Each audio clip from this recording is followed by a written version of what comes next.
waaw asalaamaaleykum mbokku Mbang Fadial asalaamaaleykum mbokku gox bi yëpp fii ci Nguéniène ñu ngi leen di nuyu ñëpp di leen di ziar tey ñu ngi nii ñëw ci monsieur le maire Simon Sarr fii ci Fadial ñëwoon gis si ko bi élection yi jàllee monsieur le maire ñu ngi lay nuyu. asalaamaaleykum wa rahmatullah Ablaye ñoo ngi lay fay di nuyu téléspectateur u Fadial TV yëpp.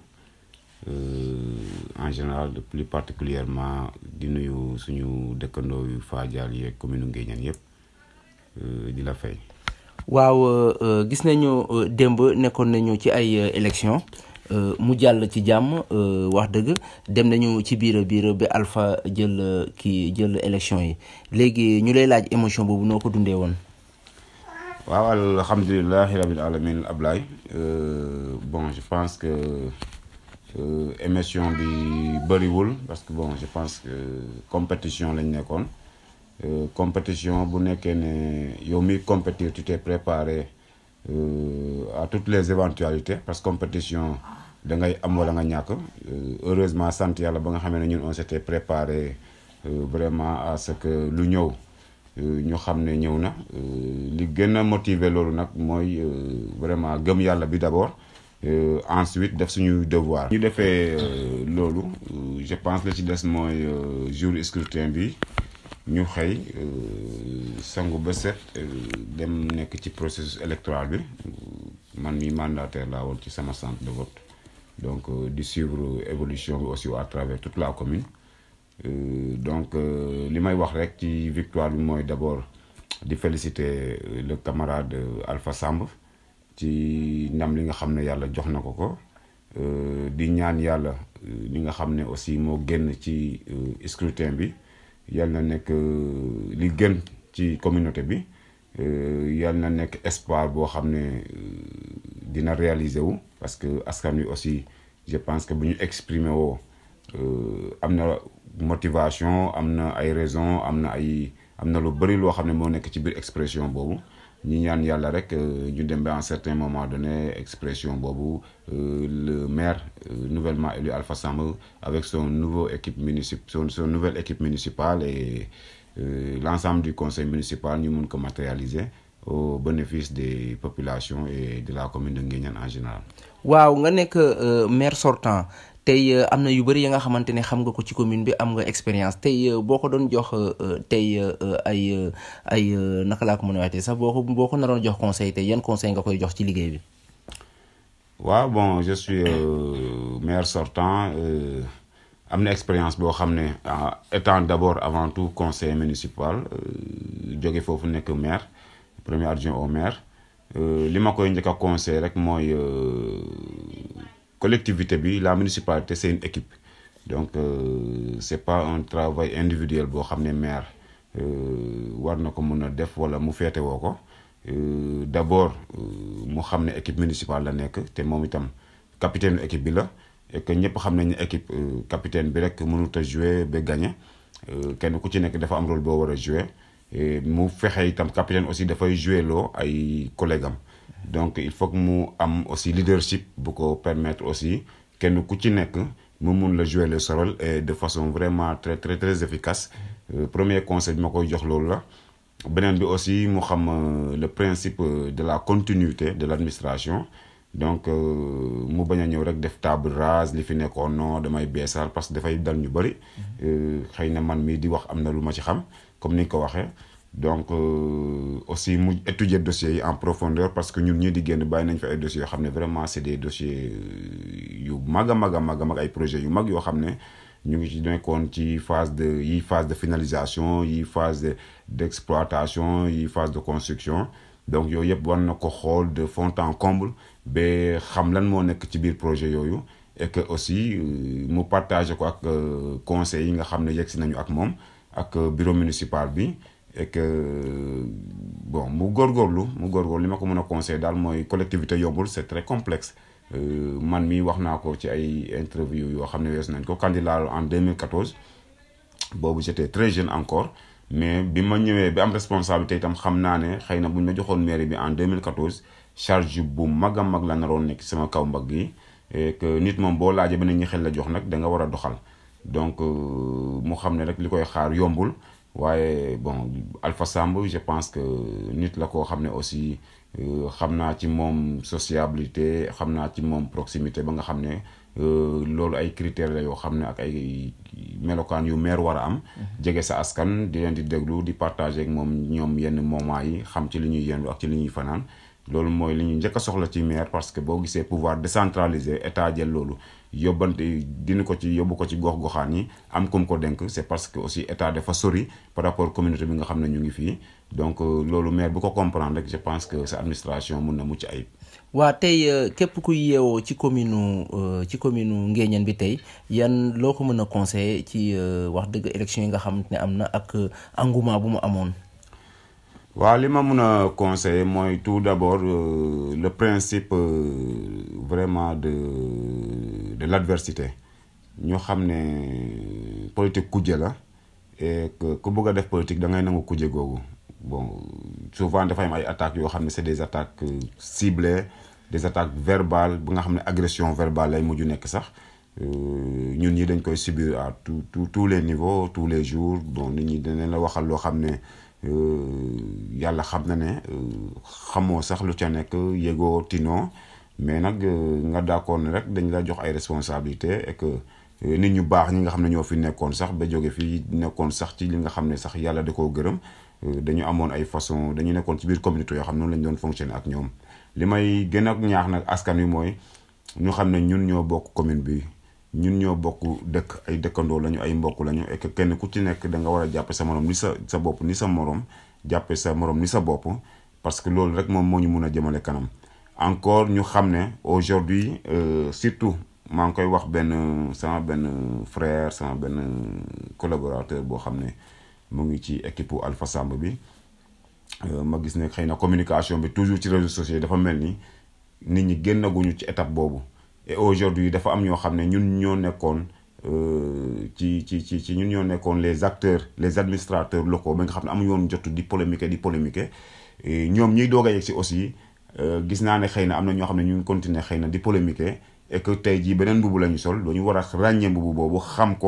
position bi leen mbubu boobu jox ak posture bi leen mbubu boobu jox ñu xam ne waratuñu nekk ci polémique ak di poster Facebook di statut WhatsApp le travail est là il y a beaucoup de choses à faire ils doivent automatiquement se mettre au travail xam ne y a une autre vie il y a d'autres responsables de nouvelles responsabilités qui les attendent donc ñu autosaisir seen bopp xam ne xëy na ñun ñii sax ñu génn ñun ñoo war a nekkati ci poster di critiquer c'est parce que tey jii ñun ñoo féetewoo kujje donc bon su ma waxee ñun ñoo féetewoo kujje c'est dans le cadre vraiment des mouvements ak partis politiques yi nga xam ne di doon jongante mais tout temps rappelant que Alpha Samb c'est un républicain man je suis un républicain c'est un camarade de parti on est dans la mouvance présidentielle on est dans le Benno Bokk Yaakaar et que ba léegi ay camarades de parti lañu donc man je ne suis pas dans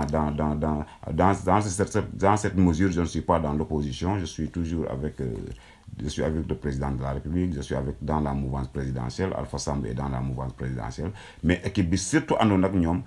nga xam ne ñu ci bëri dañoo nekkoon dans l'opposition rejoindre ko nañu jël conscience xam ne aujourd'hui ñoom ñoo nekk aux affaires ñu bañ a continuer ci posture critique je pense que et que ñu mun a absorber ñoom tamit li nga xam ne ñun ñu ngi ko doon absorber mun ko dekku ñoom tamit te xam ne ñoom ñoo toog suñu place tey. waaw ñoom ñoo toog seen place tey jeunesse bi aussi ndax adduna bi léegi boo waxee rek ñi la jeunesse bi tey lan nga leen di ñaax.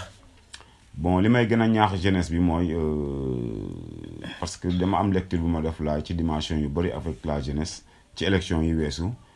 mooy que jeunesse bi souvent dañuy am benn tort mooy à chaque fois le plus souvent dañuy toog di xaar information bi man je sais que la jeunesse n'est pas assez informée jeunesse bi ci gestion collectivité bi laa wax de naka la commune bi di doxee lan mooy ressource commune bi lan la maire mën lan la maire mënul lan la ñu war a xaar juste ci maire lan la ñu war a xaar sax ci candidat à la municipalité donc jeunesse bi war nañu gën a bàyyi seen xel ci yooyu pour que bu ñuy tànn aussi seen tànn bañ a nekk tànn boo xam ne mun na leen induire en erreur man xaw naa jàngat loolu ci campagne bi parce que gis nañu ay dimension candidats yi gis nañ leen dimension bi ñu doon doxee ba nga xam ne xëy na dañ doon mettre en avant souvent pas peut-être candidat bi en tant que tel discours bi muy tenir, mais candidat bi en tant que tel ban délégation la andi, ban mbooloo la andi, ainsi de suite. Donc dañu fixé wu surtout sur l'aspect matériel, loolu laa ko mën a waxee. Donc quand même il y a d'autre part aussi une jeunesse très avertie, une jeunesse boo xam ne vraiment ils sont acteurs, une jeunesse vraiment qui n'est pas bu toogul di liggéey di gestu di ñëw aussi en même temps sax di def ay propositions. Je pense que ñoom tamit responsabilité la ñu am, parce que responsabilité information ak éveil, je pense que ça n'incombe pas tout simplement aux politiciens. Tout un chacun tey dafa am rôle bu mu war a jouer dans la communauté, et jeunesse boobu aussi kenn ku ci nekk war nga jàpp ne sa morom bu xamul war nga ko xamal, sa morom bu jàngul am na yoo xam ne yaa ko ko mun a wax, dañ ko war a wax. Parce que man dama ko doon wax sama débat yi ma ne leen man responsabilité première bi ma am mooy li ma xam ci gestion, li ma xam ci doxalinu politique wala gestion collectivité bi, bu ma dajalee juróomi jeune ba waxtaan ak ñoom ba partager ak ñoom loolu, kenn ku ci nekk bu demee war na mun a gis yeneen ku nekk sa xarit expliqué ko, muy fukki jeune ñooñu war ko expliquer. Comme ça bu yàggee ñu bëri aussi nañu xam collectivité bi naka lay doxee ak yooyu. Parce que ñun gis nañu ne booy voter budget par exemple, en tant que jeune, en tant que citoyen, war nga mun na ñëw jour boobu nga xool assister au vote du budget, xam ne sama commune voté na tant de budget, dugal na lii fii lii la bëgg a dugal fii, lii la bëgg a dugal fii, lii la envisager fii, lii la envisager fii. Au moins ñu xam action yooyu, et que ñu mun a suivre de près aussi vraiment la gestion du maire et de la municipalité par rapport à ce budget qui est voté. waaw tey booy gërëm ñan ngay gërëm? Bon tey su may gërëm dinaa gërëm commune Nguéniène yëpp nga xam ne tey liggéey bi nga xam ne ñu ngi ko doon def tey commune bi yëpp dañ ko doon def, village yëpp lañ dem, village yëpp lañ am ay collègues, ay collaborateurs, ay camarades, ay xarit, ay mbokk, dem seeti leen waxtaan ak ñoom guddeeg bëccëg suba ngoon ñu leen doon sonal, vraiment di leen di fekk ñoom tamit ñuy dem di waxtaan ak nit ñi. Donc ñooñu maa ngi leen di gërëm bu baax a baax a baax a baax. maa ngi gërëm aussi vraiment suñu responsable yi nga xam ne ñoom la ñu bokkal liggéey bi te ñu nekk ay responsable, ay kilifa ci kaw, ku ci mel ni le directeur de cabinet du président de la République monsieur Mahmoud Saleh, nga xam ne wóllëre la si ñun, xarit la si ñun, daf ñu def comme doomam, nekk koo xam ne aussi à chaque fois dañuy orienté, du ñu xelal ak yooyu. Di remercier aussi vraiment le DG du COUD Maguette Sène, nga xam ne aujourd'hui vraiment ay wëlëre lañu, sama frère la, sama mag la, sama xarit la, waaye itam jàppale bi nga xam ne jàppale na ko vraiment tey Benno Bokk Yaakaar, non seulement au niveau départemental mais au niveau de la commune de Nguéniène, nga xam ne gis na ne responsable yi fa nekk am nañu fi ñuy lottu ci ay moyens, mu leen di accompagner, du solutionner sax emploi des jeunes au niveau de la commune. Kooku maa ngi koy gërëm. Di gërëm aussi le président du conseil départemental Saliou Samb, nga xam ne léegi nii foofu laa jógee ci moom, doon jëm yóbbu les PV des listes départementales ci li ci xew ci commune Nguéniène. Kooku aussi maa ngi koy sant di ko gërëm, taxawaayam rafet na à travers tout le département de Mbour, ni muy accompagner les responsables des collectivités, et que moom tamit xam naa ko, nit koo xam ne nit ko am engagement la. Déjà fii Fadial bi may wax ak yow ma dëkk fi rek, ci wëllëre bu ñu sekk ak attention bi am ci dëkk bi, am na projet boo xam ne mu ngi ko bëgg a ànd ci dëkk bi, le président Saliou Samb. Donc kooku maa ngi koy remercier.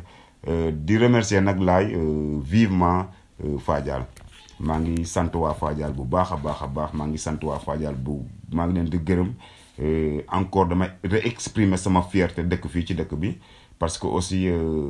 gis naa niñ ma bëggee, gis naa niñ ma jàppale, gis naa niñ ma jàppee, def nañ ma comme doom, def nañ ma comme rakk, def nañ ma comme jarbaat. Et que élection yi passé xëy na même bu nekkee ne am nañu ay difficultés électorales, il faut que ñuy mesurer aussi dimension élection bi, di mesurer paramètres yu bari. Man j'étais pas candidat direct, j'ai soutenu un candidat, je suis tête de liste proportionnelle, mais le fait de ne pas être candidat a entaché un peu aussi liggéey bi nga xam ne xëy na ak engouement bi nga xam ne moom la dëkk bi doon doxee, et que maa ngi leen di comprendre ci loolu. Et que itam vraiment ñi nga xam ne votel nañ ma maa ngi leen di wax ne biig bi ma ñibbisee ba toog ba xoolaat électorat bi, sama xel si ñoom la njëkk a dem. Parce que je sais que am na ñu ci bari ñoo xam ne boo xoolee vote bi ni mu toll, ñu si bari xam naa ne jotuma sax jokkoo ak ñoom ci campagne bi. Donc am na lu leen motiver, te li ci ëpp du li ma leen defal, mais fonk gi ñu ma fonk la, fonk gi ñu fonk dëkk bi la. yaakaar bu ñu am ci man la ma leen di renouveler aussi xamal leen ne sama engagement ak sama détermination à défendre et à représenter Fadial sur tout le plan sur tout l'étendue du territoire fu ma amee occasion def ko dinaa ko def lu ma gis ne soxla Fadial la wala lu war a am Fadial la wala lu soxal waa Fadial itam dinaa ci taxaw su ma jógee foofu nag ma famille personnelle maa ngi leen di remercier sama famille personnelle nga xam ne vraiment ñoom ñu si bëri sax ñenn ñaa ngi woon Dakar ñenn ñaa ngi woon fii ils se sont déplacés ñëw soutenir ma accompagner ma ci exercice bi nga xam ne moo nekkoon exercice électoral bi ñu jógee weetu ma benn yoon tamit vraiment ci sama biir famille jàppale nañ bu baax a baax a baax a baax a baax waaye aussi maa ngi sant sama waajuru bi ma jur muy sama yaay nga xam ne démb bi ma toogee ba ci guddi gi xam naa ne ay xaaju guddi xam naa heure yooyu sax daan na fekk mu tëdd nelaw waaye ma jot ay vocal am mu yónnee ma ko di ma dalalaat di ma ñaanal di ma ñaax di ma delloowaat ci yàlla donc sama waajur boobu maa ngi koy sant bu baax a baax a baax a baax ci suba si bi ma yeewoo itam sama appelu papa laa njëkk a jot moom sama waajur boobu maa ngi koy ñaanal yàlla yal na yàlla gën a wëral cër yi yal na yàlla yokk ko gudd fan defal ko ñëpp tamit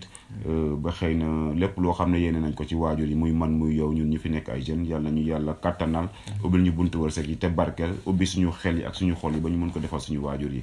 waaye itam Ablaye maa ngi sant di gërëm sama soxna vraiment maa ngi koy sant di ko gërëm bu baax a baax a baax a baax parce que gis nga ko moom tamit à chaque fois du matin au soir mu ngi fii ci activités yi nga xam ne mooy kër gi ñu fii ñëw mu ngi leen di recevoir man tamit xiifuma maruma saa yu ma ñëwee am naa loo xam ne maa ngi ko fekk mu préparé ko ba teg ko donc moom tamit maa ngi koy sant di ko gërëm particulièrement waaye aussi di sant samay nawle Atlantic Club nga xam ne ñoom laa jamonoon tellement ak ñoom vraiment ma gis taxawaay bi ñu am ci li nga xam ne moom laa engagé wu xëy na ma nekk ci kenn koo xam ne moom la ñu investiroon ci liste yi nekkoon peut-être à un certain niveau de la compétition waaye bàyyiwuñ ma benn yoon ñii ñu ngi woote ñii ñu ngi envoyé message vraiment ñu am ñoo xam ne sax seen waajur yi àgg nañ ci benn niveau âge ba nga xam ne sax bu dul woon sama jëmm ji duñu voté ji ñu mobiliser seen waajur yi dugal leen oto andi leen ñu voté ça m'a énormément marqué vraiment marqué na ma trop donc laay maa ngi sant di gërëm aussi sama camarade de parti yi nga xam ne ñoom ñoo nekk ci dans la commune de Nguéniène surtout à la tête madame Sène bi nga xam ne moom moo nekk coordinatrice communale de l'Alliance pour la République benn yaay la madame Sène yal na ko yàlla lafal cat yal na ko yàlla yokk muñ yal na ko yàlla yokk ay gudd fan wérgu yaram li ma ko yéene yëpp mënuma ko exprimer parce que def comme doom bu mu jural boppam mais à travers madame Sène aussi tous les responsables de l'APR de la commune de Nguéniène tous les responsables de l'APR de Mbang Fadial et à travers ces responsables là maa ngi sant waa Benno Bokk Yaakaar ñëpp comité communal bi et à la tête le maire Magaye Ndaw le maire sortant Magaye Ndaw bi nga xam ne ñun ñoo ànd ba ñàkk élection yi moom tamit ma koy ñaanal yàlla yal na ko yàlla defal jàmm yal na ko yàlla mbébétam bu amee feneen wala mu am leneen lu mu bëgg a def yal na ko ci yàlla may ndam defal ñu ko ñun ñëpp donc voilà laay kaddu cant yi nga xam ne bëggoon naa ko jàllale waaye itam particulièrement di la sant encore une fois de plus yow parce que wax naa ko démb ci sa interview bi je pense que ñun mënuñu dem kër gu nekk mënuñu dem place bu nekk mënuñu dem fépp waaye am na ñoo xam ne bëgg nañu am suñu expression suñu impression ci moment yi nii am na ñu bëgg a gis ndax vraiment suñuy nit lañu am na ñu am sax kersa ñëw ci kër gi wala yu mel noonu donc nga ubbil leen occasion bu toll nii encore une fois de plus bu weesu bu démb bi nga xam ne élection yi couvrir nga ko en temps réel du matin au soir ba dépouillement bi ba nga mun a poster sax les PV des scrutins donc yow dama lay sant bu baax a baax di la gërëm liggéey bu mucc ayib ngay def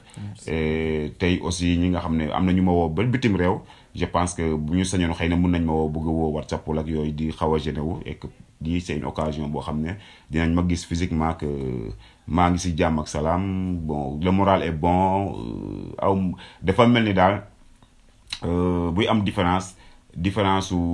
ba ma gagné ba ñu may installé différence su mbégte ak manifestation mbégte mais amul différence su satisfaction ci li yàlla dogal am naa satisfaction bu baax a baax yàlla rek a seede sama kàddu yi am naa satisfaction bu baax ci ndogal bi yàlla dogal am naa ci doylu am naa ci nangu naa ko bu baax a baax te di sant yàlla bu baax a baax di wax yàlla ne li mu dogal nii daal man nangu naa ko bu baax a baax ak mbégte waaw amuma ci benn regret donc voilà. waaw monsieur le maire lii la Fadial TV ñëwoon tey seet si la ndax wax dëgg neex yàlla nit bu nekkee ci dara ba jóge ci it dañ ko war a seeti comme ni mu ca duggee. waaw ñu ngi lay sant bu baax di la gërëm. macha allah alhamdulilah macha allah ñu ngi leen di sant di leen di gërëm li may tëjee rek mooy yal na yàlla def jàmm. yal na équipe municipale bu bees bii nga xam ne moom mooy ñëw commune Nguéniène yal na bu ko kenn rëccu yal na bu kenn wuutu itam bu ñu demee ba war a def seen bilan wu fin de mandat yal na ñun ñëpp mu fekkaat ñu fi mu nekk mandat bilan boo xam ne dina positif à tout point de vue yal na nekk njiglaayu Alpha Samb yal na njabootam aussi ak moom ñu fekkee lépp yal na aussi yàlla kattanal ko ci xel ci xol ci xalaat ak ci man-man ak ci énergie ba nga xam ne moom fi mu namm yóbbu commune bi yàlla jàppale ko ba mu yóbbu foofu commune bi et que tous les autres candidats yi nga xam ne c'est des candidats malheureux maa ngi leen di masawu coono maa ngi leen di encourager ñoom tamit di bokk ak ñoom même situation bi je suis perdant mais ñu delloo xel ci yàlla et que itam ñu xam ne aujourd'hui temps politique jeex na kenn ku ci nekk lu mu xalaatoon ne noonu la bëgg a doxale commune bi bu mu nee jege Alpha Samb aussi dollee ko xalaat man je pense que appel solennel boobu laay lancer tous les candidats perdants ñun ñoo bokk Nguéniène nañu yéene Nguéniène moo dem ci kanam et conseil yi nga xam ne aussi fii particulièrement Fadial fal nañ leen fi bon je pense que Fadial Seere dina am benn conseil bu nekkoon ci Alpha Samb bu jàll muy maire Abi yal na ko yàlla yokk gudd fan yokkal ko wér defal ko énergie ba yéen bi mu antan ko fale defe naa batu damay fàtte turam normal batu rek la ñuy wax Fadial Bambara moom normalement dina jàll foofu ak man mi nga xam ne tête de liste proportionnelle Benno Bokk Yaakaar la man nag particulièrement y a plusieurs conditions yoo xam ne tey maa ngi toog di xalaat aussi naka laay defee bëgguma décevoir parce que aussi am na ñoo xam ne uniquement maa taxoon ñu dem voter ji mais am na ay engagement yu ma jëloon par rapport au lendemain du scrutin bu nga xamee li mañ gàcce yi génne dama bëggoon am majorité absolue à Fadial c'était mon souhait awuma ko mais nag ñi ma votel nañ ma déglu ci fii ak ay fan ma échanger ak ñi nga xam ne jege nañ ma ci ak ñi may waxtaanal ba xam la posture à suivre par rapport à ça parce que aussi là je pense que nit kenn warul di ñedd ndab kenn warul di ñadd nguur te man ci disposition yooyu nekkuma ci je pense que moment bi ci moment xalaat laa nekk mais Fadial daal au minimum je pense que am na ñaari conseillers yu jigéen yoo xam ne ñu ngi fi donc malheureusement parité bi yoon moom li yàlla xam doy na Madi mu ngi woon ci liste yi Madi Ban yàlla dogal na jàllul y avait Aloïse Diam bari woon na ay góor ñu investiroon Théodore Niane ñoo ñëpp ñu ngi woon ci liste yi ak man mii di góor góor ñi moom bi yoon je pense que jigéen ñi ñoo teggi natt bi ñaari jigéen jàll nañu ak man nag je pense que je vais comme ni ma la ko waxee réfléchir avec mon entourage mon cabinet ma famille mon électorat certains de mon électorat nga xam ne ràññee naa leen xam leen dinaa échanger ak ñoom pour joxe dinaa la wax yow laay pour communication boobu bu jotee rek ñu dem ci. jërëjëf lii la ñu ñëwoon tey seet si monsieur le maire kon ñu ngi leen di sant di leen gërëm. comme nu ma koy waxee rek Fadial TV yéen rek la fi nekkal waaw suñu ndam daal moom mooy suñu doole daal moom mooy seen mbégte lii rek lañ fi nekkee lépp lu fi nekk daal fu ñu mën a yurndu ji dinañ fa yurndu ji ngir ngeen bég yéen ñi fi nekk ak ñi fi nekkul ñëpp mën a xam luy xew ci dëkk bi jërë ngeen jëf wasalaam.